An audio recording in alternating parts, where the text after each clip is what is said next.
e pessoas que eram respeitadas por todos como pessoas que tinham intimidade com Deus, pessoas que quando falavam, eles falavam o que Deus havia mandado falar. Eram pessoas que mantinham estreita comunhão com Deus e pessoas que davam exemplo para todos. Todos poderiam dizer, é um homem de Deus, é uma pessoa que nós podemos seguir o exemplo. As pessoas desejavam ser como aqueles ministros. Então é diferente de hoje, muito diferente. Eram pessoas extremamente simples na maneira de viver e pessoas que não davam valor material às coisas. Não estavam preocupados com o valor material, não estavam preocupados com a parte administrativa, nem a parte financeira. Se ocupavam exclusivamente de transmitir a palavra de Deus na unção, no poder do Espírito Santo. Vamos ver então na parte 1, a escolha dos presbíteros. Tópico 1, significado da função. Tópico 2, a liderança local. Tópico 3, as qualificações. Vamos ver então tópico 1, significado da função. De acordo com a Bíblia de Estudo Palavras-chave, o termo presbítero, do grego presbiteros, é uma forma comparativa da palavra grega presbis, pessoa mais velha, como substantivo, e no emprego dos judeus e cristãos, presbítero é um título de dignidade dos indivíduos experientes e de idade madura que formavam o governo da igreja local. É um sinônimo de bispo, no grego episcopos, ou aí supervisor, de professor, grego didásculos, e de pastor, grego aí poimen.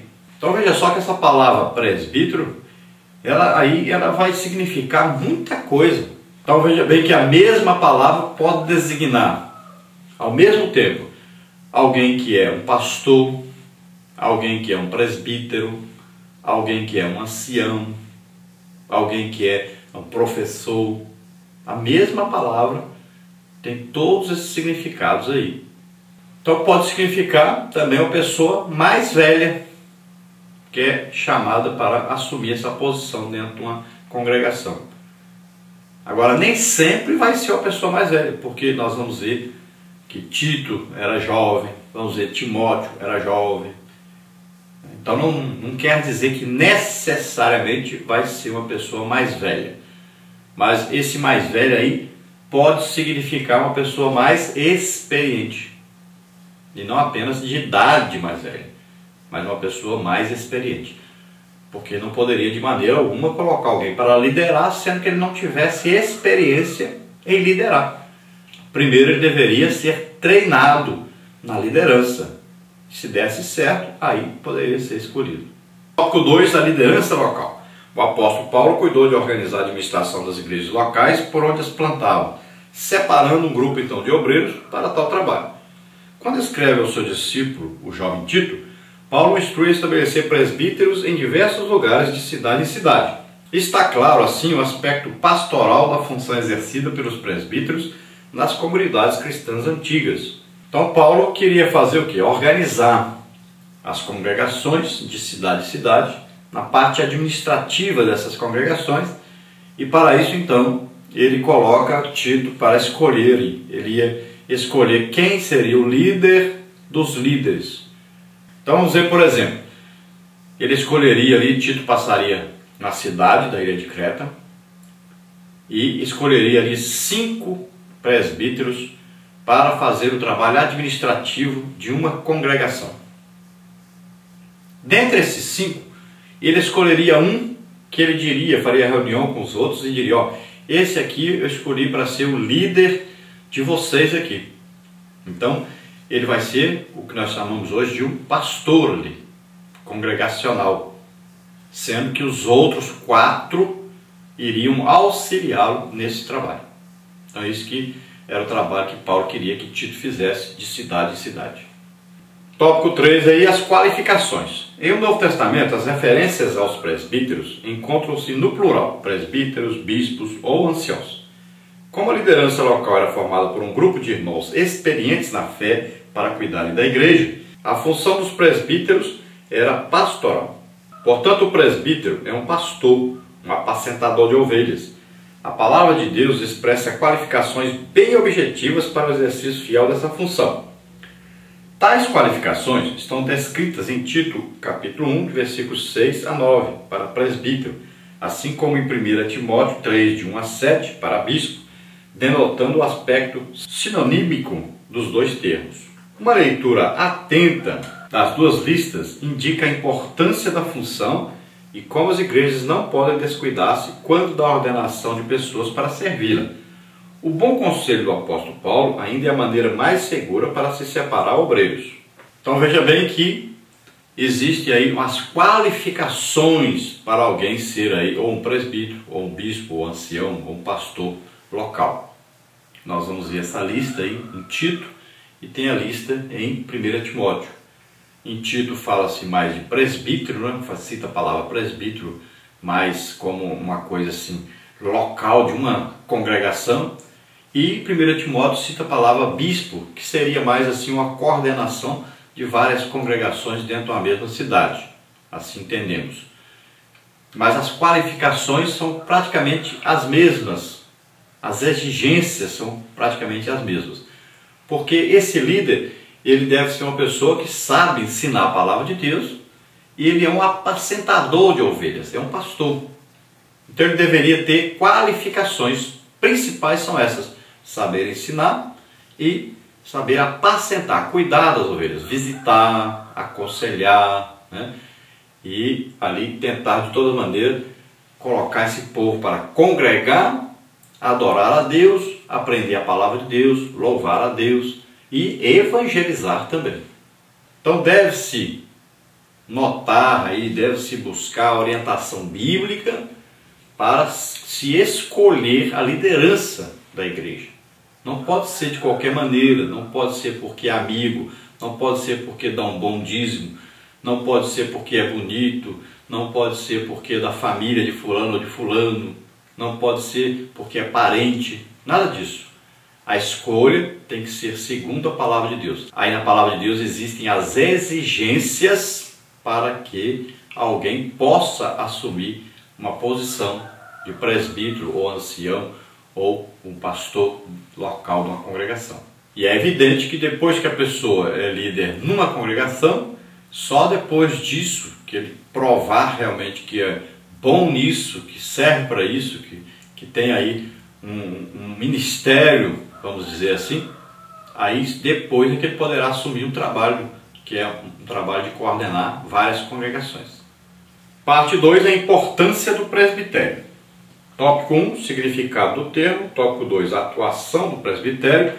Tópico 3, a valorização do presbitério. Então vamos ver o tópico 1, significado do termo.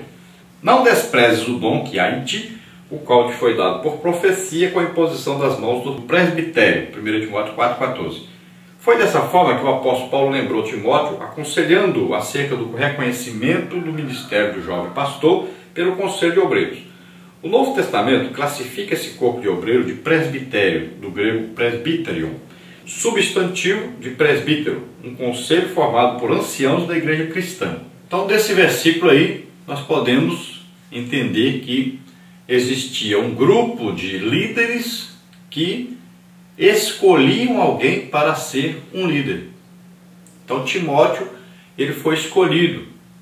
Então as pessoas orientadas devidamente pelo apóstolo Paulo, né, foram ali, chamaram Timóteo para que Timóteo fosse então reconhecido como um líder, apesar de ser jovem e apesar de não ser ainda casado.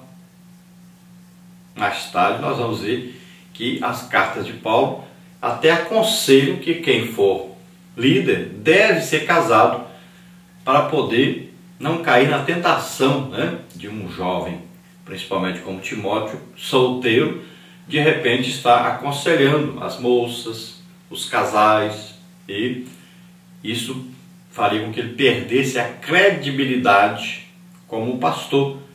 Ele não tinha experiência para poder orientar.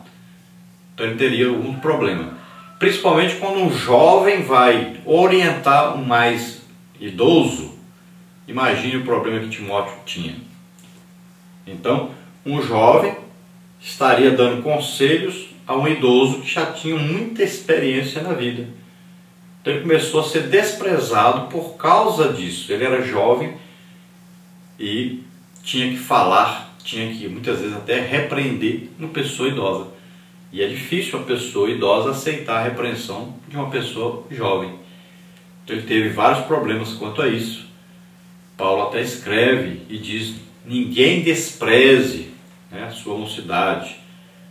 E Paulo diz para ele: ensina, repreenda, exorte com toda a longanimidade. Então tenha paciência, porque Timóteo teria um trabalho difícil a fazer, de liderar, embora fosse jovem e embora fosse solteiro.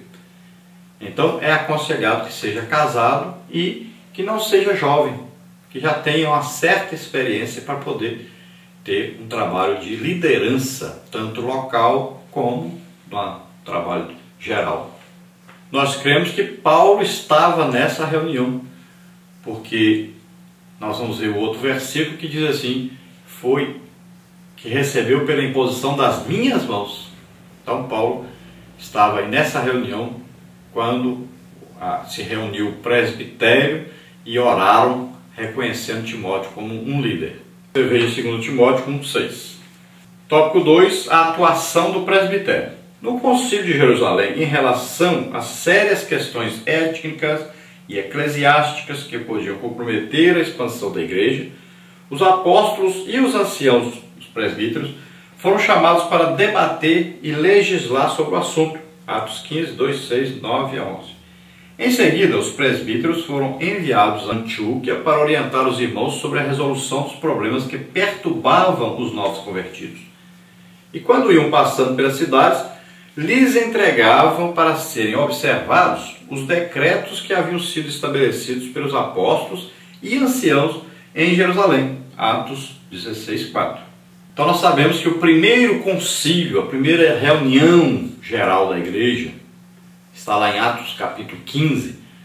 Então, esse concílio de Jerusalém foi realizado por quê? Porque haviam questões a serem discutidas, principalmente a respeito da circuncisão e da guarda da lei por aqueles que eram gentios, mas que se convertiam a Cristo. Então Paulo começou a ter muitos problemas com isso, porque aqueles que vinham de Jerusalém, que eram judeus convertidos ao cristianismo, passavam pelas igrejas que Paulo havia aberto e diziam para eles que eles tinham que se circuncidar e tinham que guardar a lei e tinham que seguir todas aquelas normas, costumes dos judeus para que eles fossem salvos, senão não seriam salvos. Então começou a haver uma grande confusão quanto a isso, uma discussão. Paulo falava uma coisa e esses judeus convertidos falavam outra. E esses diziam que vinham da parte dos apóstolos, tinham autoridade dos apóstolos para poder fazer com que eles guardassem a lei e os costumes judaicos. Então essa confusão foi crescendo, crescendo. Então Paulo foi até Jerusalém, numa reunião então dos anciãos, dos presbíteros, dos líderes da igreja. Estavam ali os apóstolos, estava Paulo, estava Barnabé, estavam ali os grandes líderes da igreja naquela época. Então se reuniram para discutir sobre isso e tomaram as decisões para que fossem então levadas essas decisões às congregações que Paulo havia aberto por toda parte, para que fosse comunicado aos irmãos. Eles não precisariam se circuncidar, não precisariam seguir os costumes e as normas judaicas para serem salvos. Então entenderam que a salvação é pela graça de Deus, mediante a fé, não é por merecimento, não é por obras que alguém faça. Então escreveram as resoluções de não comer sangue, né, de não viver em prostituição. Então escreveram as resoluções e enviaram escritas essas resoluções através também de presbíteros, né, de líderes da igreja em Jerusalém, para que juntamente com Paulo e Barnabé fossem então Silas, né, acompanhando e aconselhando os irmãos e dando aos irmãos as resoluções tomadas na reunião em Jerusalém.